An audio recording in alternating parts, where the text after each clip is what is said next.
2018 and it's a 2-ton. Nice and cold.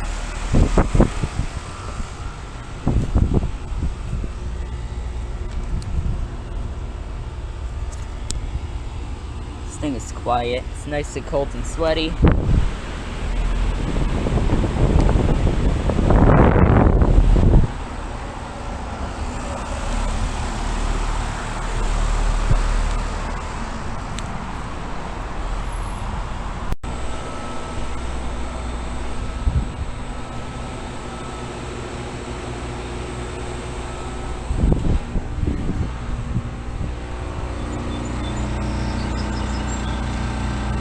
From 2012 actually. It's a 13 seer and probably a 2 or 3 ton. Got that thing defrosting. It did not have smart shift, so it's a lower end model.